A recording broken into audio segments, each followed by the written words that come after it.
ओम। सभी आर्यवर्त के वीरों को नमन, और नमन हर उस व्यक्ति को जो कम से कम एक क्षण के लिए तो अपने देश राष्ट्र के लिए सोचता है। जैसे कि आजकल आप फेसबुक पर या न्यूज़ चैनल पर या कुछ अखबारों में भी देखते होंगे, एक संत जो गुजरात से आए थे, हरिद्वार में एक बहुत बड़ा एक घोटाला चल रहा है जमीन कब्जाने का महात्माओं के द्वारा। जो गुजरात के संत थे रुद्रा, उन्होंने उस घोटाले के प्रति एक कानूनी कार्रवाई करने का प्रयत्न किया और उनकी गुजरात में हत्या कर दी गई। हत्या का कारण वही करोड़ों रुपए की मखाड़ों की संपत्ति। कई जगह मैं देखता हूं कि व्यास गद्दी पर बैठकर कुछ व्यास गद्दी वाले मौला के नारे लगाते हैं, अल्लाह के नारे लगाते हैं, मौला मौला करते हैं। और ये देखकर दुख जब होता है जब हमारे जानकार लोग, धर्म को जानने वाले लोग चुप रहते हैं। दिल में पीड़ा जब होती है जब आम जनता विरोध नहीं करती, और उस आम जनता का विरोध ना करने का कारण है हमारे धर्म में बहुत सारा पाखंड फैल जाना। पाखंड इस कदर हमारे धर्म में फैल चुका है कि आज हमारा धर्म मजाक का, उपवास का कारण बन रहा है। आप यदा कदा देखते होंगे, मैंने हरियाणा में भी देखा है, पीर बनाए जाते हैं, भगत लोग आते हैं, कहते हैं कि भगत जी आइए गद्दी लगाइए, गद्दी लगाते हैं और कहते हैं कि आपके परिवार पे तो बड़ा संकट है, आपको तो नंगा आदमी सपने में दिखाई देता है, आपको ऐसा दिखाई देता है, आपको वैसा दिखाई देता है, आप पे तो प्रेत आत्मा है, आपका तो चौराहे पे पैर गिर गया है और आपको एक पीर की बनाने की आवश्यकता है। और हिंदू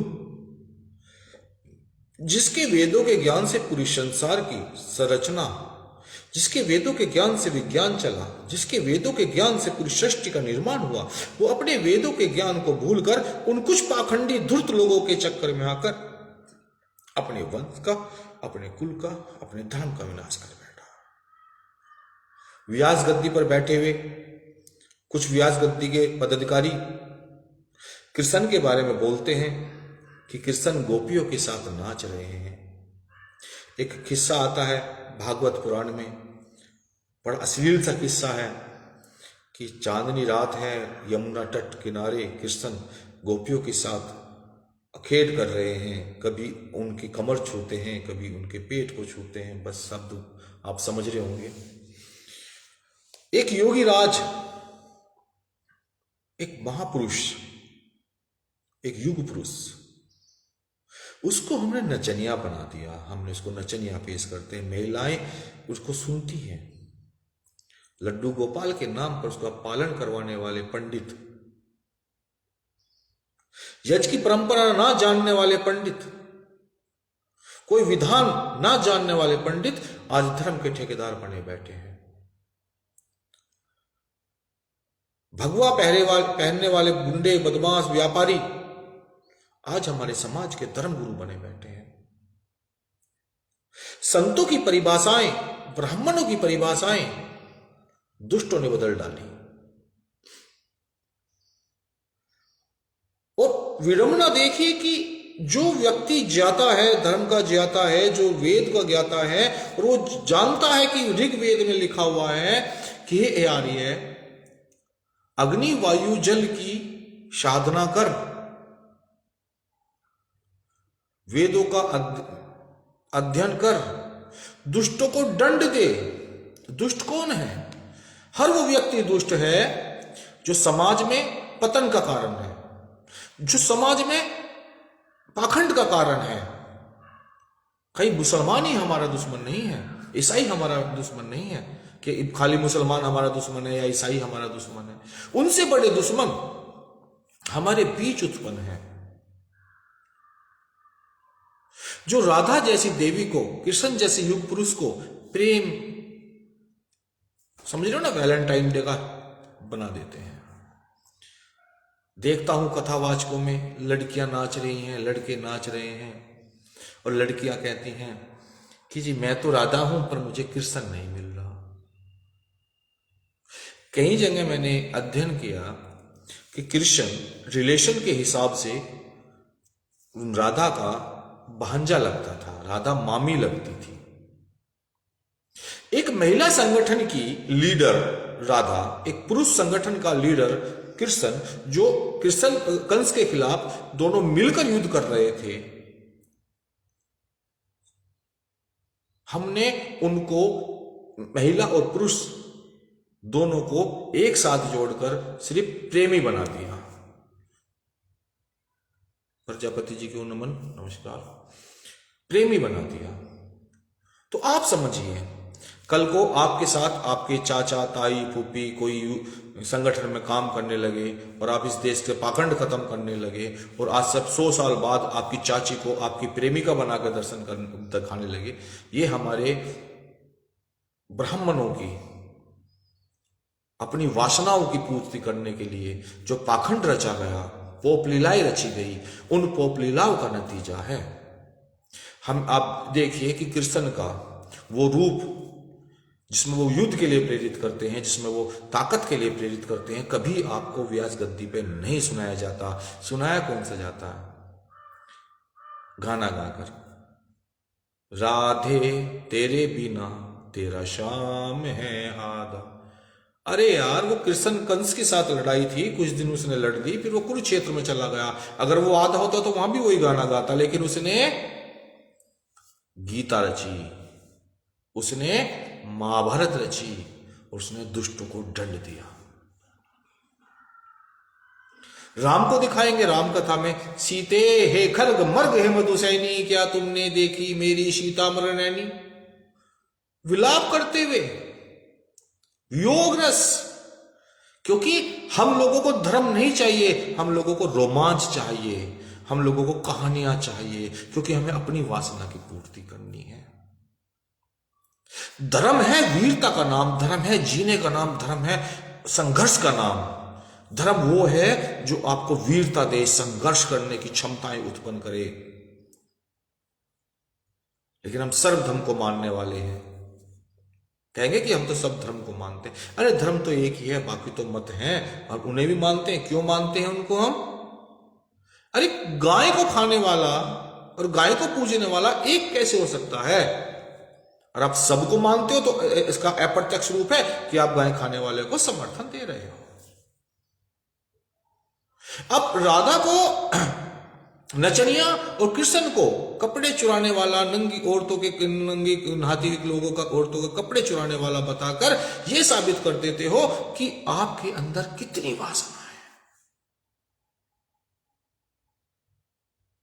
हमने शब्दों के अर्थ अपने हिसाब से लगा लिए। हम समझाते क्या है दूसरे को? हम वो समझाते हैं जिससे हमारी वासना की पूर्ति होती है।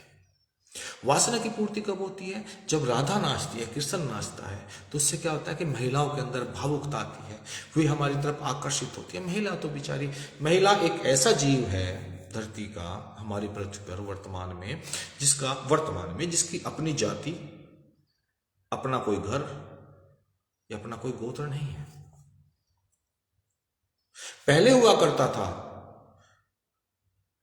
करता था जानकी, सीता का नाम। लड़की कहां से थी, उसके कुल का नाम भी उसके साथ जोड़ा जाता था। आज लड़कियां मुसलमानों के साथ भाग जाती हैं, पता ही नहीं चलता कि कब वो साधना थी और वो कब हजाला बन जाती है, हलाला बन जाती है। उसका कोई गोत्र नहीं है, शादी करके आएगी, गोत्र सरनेम के नाम पे गोत्र बदल देगी। देता तक मैं देखता हूं कि लड़का जब किसी लड़की के यहाँ शादी करने जाता है तो लड़की के यहाँ देवता पूजे जाते हैं, उनके अपने परंपरा होती है कि हम देवता पूजवा रहे हैं। तो पंडित कहता है जी लड़की तो अपने देवताओं पे सीधे फूल डालेगी और लड़का ऐसे डालता है। क्या कर रहा है वो? अब जिस कुल में वो बिहान जा रहा है, जिस कुल ने अपनी लड़की उसको दे दी, उस कुल के पूर्वजों का, जो कभी ऋषि रहे होंगे, मुनि रहे होंगे, उनका अपमान करा रहा है। और लड़की लड़के घर आएगी, वो सीधा सीधा फूल चढ़ाएगी। कितना बड़ा अपमान कि शूद्र वेद नहीं पढ़ सकते, स्त्री हनुमान की पूजा नहीं कर सकती, कोई दलित मंदिर में नहीं जा सकता, स्त्रियां गायत्री का जाप नहीं कर सकती। कोई कहता है मैं एक मंदिर में था, वहां पे एक लड़की ले ली जाए, वो देवी के आगे लेट कैसे नमस्कार करने लगी। अरे आप तो दंडवत प्रणाम नहीं कर सकती महिला को। मैं मूर्ति पूजा कर रहे हो अच्छी बात है, चलो कर लो भाई, वो आपकी मर्जी है, लेकिन इस मूर्ति पूजा के नाम पर कितना बड़ा पाखंड फैला रहे हो, इस कृष्ण कथा के नाम पर कितना बड़ा पाखंड फैला रहे हो, इन व्यास गद्दी के नाम पर किस सृष्टि को, इस देश को कहां लेके जा रहे हो। ये धर्म गुरुओं से मैं पूछना चाहता हूं कि क्या आपने संन्यास लिया त्याग का, तो ये इतने खरबों रुपए की प्रॉपर्टी के नाम पर आप रोज रोज हत्याएं, रोज जो ये घोटाले कर रहे हो, कहां लेकर जाना चाहते हो? और समाज को क्या, इस विश्व को क्या दृष्टिकोण देकर जाना चाहते हो कि भारत जो विश्व गुरु था, जिसके ज्ञान के अनुरूप, जिसके वेदों के ज्ञान के अनुरूप पूरा संसार चला, उसके अनुयायी, उसके आज उसके प्रतिबिंब जो भगवा पैर पर साधु संत जो उनकी पूजा की जाती है, वे लोग कौन सा दृष्टिकोण बच्चों को पैदा करें? कल को बच्चे कहेंगे महाराज ये साधु है, बच्चा का कौन सा साधु? क्या बेटे को संत कहते हैं। अच्छा, ये वही है क्या जिसने वहां पर करोड़ों रुपए की प्रॉपर्टी कब्जाई हुई है? पंडितों का तो बहुत बड़ा योगदान है इस सृष्टि को बनाने और सृष्टि को बिगाड़ने में। इतना बड़ा योगदान कि राम भी हम हैं, रावण भी हम हैं, परशुराम भी हम हैं, रावण भी हम हैं। परशुराम जिसने पूरी सृष्टि से, कहते हैं क्षत्रिय खत्म करे, उन्हें क्षत्रिय खत्म नहीं करे, परशुराम ने इस पूरी सृष्टि से दुष्टों को कई बार रिन्यूअल कर दिया। रावण खुद दुष्ट था। अगर रावण अच्छा होता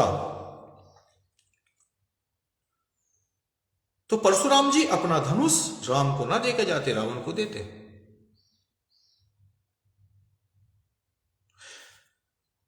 विधानों की गलती, व्यास गद्दियों की गलती, इन संतों के भगवा पहरे हुए लोगों के वासनाओं की गलती, आने वाले देश में हर वो व्यक्ति जो आज अपने आप को कहता है कि मैं हिंदू राष्ट्र बनाने का प्रयत्न कर रहा हूं, वो भी और उसकी नस्लें भी भुगतेंगी, हमारी नस्लें भुगतेंगी।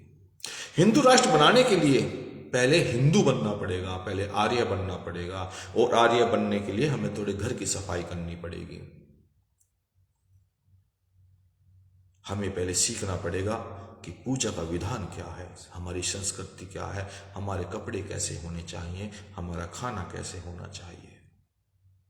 हमें देखना पड़ेगा कि हमारे विद्वानों की सही जीवन श्रृंखला क्या थी।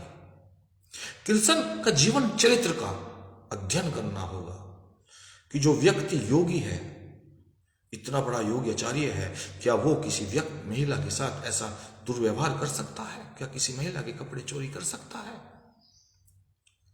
जो कहानियों के नाम पर हमारे भगवान को मजाक बनाया जाता है, उस पर प्रतिबंध लगाना होगा। और प्रतिबंध सरकारें नहीं लगाती, प्रतिबंध हर वो व्यक्ति लगाता है जो आर्य है। प्रतिबंध हर वो व्यक्ति लगाता है जो अपने देश, अपनी संस्कृति से प्यार करता है। तो हे आर्य वीरों, ये आपका दृष्टिकोण होना चाहिए कि आप कृष्ण को किस रूप में देखना चाहते हो। एक सत्य रूप, वो चक्रधारी जिसने सृष्टि में पाप का नाश कर पुण्य की उत्पत्ति की, या वो बांसुरी वाला रूप, वो रासलीला वाला रूप जो व्यास गद्दी वाले दिखाते हैं, जिससे हमारे विरुद्ध मुस्लिम या कोई और भी समुदाय के लोग हम पर चर्चा करते तो हम शर्मिंदा हो जाते हैं। राम का कौन सा रूप, जो सीता के लिए रो रहा है या जो सीता के लिए युद्ध कर रहा है? भगवाधारी शंकराचार्य जैसे, स्वामी ब्रह्मानंद जी महाराज जैसे, या जो भी स्वामी, जो संत है, जो उनके जेब में चवन्नी रखी, वे वेदों के ज्ञाता, वे संत कपड़े पहनकर अपने आप को स्वामी लगाने का अधिकारी हैं, या वे लोग स्वामी लगाने का अधिकारी हैं जो धूर्त हैं, जो कब्जा कर रहे हैं करोड़ों रुपए की जमीनों पर, और जो आवाज उनके खिलाफ उठा रहा है उनको मार दिया जाता है। वे संत बनने योग्य हैं। संत बनाना समाज का और गुरुओं का काम है, शंकराचार्यों का काम है। हर संत को संत की सन्यास देने से पहले हर संत की परीक्षा होनी चाहिए। हर ब्राह्मण को पूजा पाठ का अधिकारी बनने से पहले, व्यास गद्दी पे बैठने से पहले, उस व्यास गद्दी की गरिमा का एक मापदंड हो, उसकी पहले परीक्षा होनी चाहिए। जब ही हमारा राष्ट्र, हमारा देश बच सकता है। और हर व्यक्ति को सवाल पूछना आना चाहिए कि ऐसा क्यों है। जब तक आप सवाल नहीं पूछेंगे, जब तक आप अपने अंदर के आर्य को नहीं जगाएंगे, जब तक आर्यव्रत का निर्माण नहीं हो सकता, और ना ही आपका आर्यव्रत बनेगा। क्षमा चाहता हूं हिंदू राष्ट्र वालों से भी, कम से कम आवाज उठाएं और इन व्यास गद्दी वालों को, और आप खास तौर से आपके आसपास जो माताएं बहनें रहती हैं, उनको सही शिक्षा दें। ज्ञान ही सृष्टि का सर्वप्रथम धर्म है। सत्य ज्ञान का आचरण करना, सत्य ज्ञान को जीना ही धर्म है। तो सत्य को ग्रहण करें, असत्य का परित्याग करें, यही मनुष्य का प्रथम धर्म है। इसी के साथ सभी को वंदे मातरम। ओम।